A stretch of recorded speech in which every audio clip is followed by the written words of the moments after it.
I'm Tikatee with Questline Esports, and here's everything you need to know about Doomfist.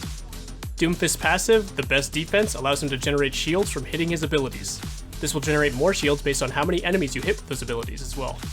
His primary fire shoots his hand cannon, which fires projectiles in a shotgun-like spread that will automatically reload following a short delay after not firing. This is best used in close range to add damage to targets that you initiate on. His secondary fire is his rocket punch. Hold this ability down to charge up a punch that will send you forward and knock back enemies hit.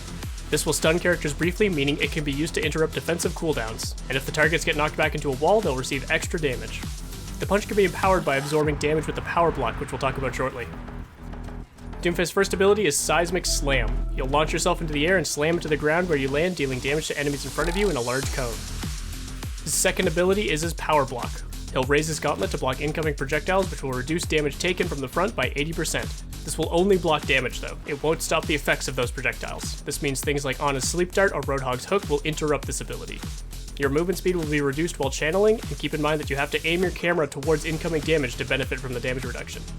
If you manage to block enough damage with this ability, your gauntlet will glow and your next rocket punch will be empowered.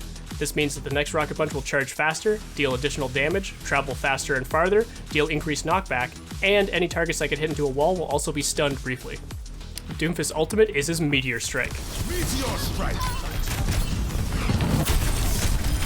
Launch yourself into the air and become untargetable. Your POV will change to a targeting circle on the ground that can be moved around using movement keys, and you can change to a direct top-down view by pressing secondary fire. After pressing primary fire or allowing the timer to expire, you'll return to the battlefield and deal damage to any enemies inside the circle. Targets in the center will take significantly more damage, which is enough to one-shot squishier targets. Additionally, any hero's hit will be slowed, allowing for easy follow-up opportunities. Doomfist's role is that of an initiator, which means he likes to get the fight started to give a benefit to his team. He'll want to play safe in mid-ranges, looking for those engage opportunities around key areas of the map, like high grounds, choke points, or corners.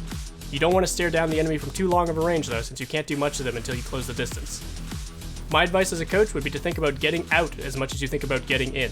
It's very tempting to go fully on the offensive as Doomfist, and while you should be looking to get aggressive often, you are relatively squishy for a tank and don't have the best defensive options. Make sure to plan out new positions to take after you engage, or have an extra rocket punch or seismic slam in your pocket to get yourself out of the line of fire. But remember, the best defense is a good offense.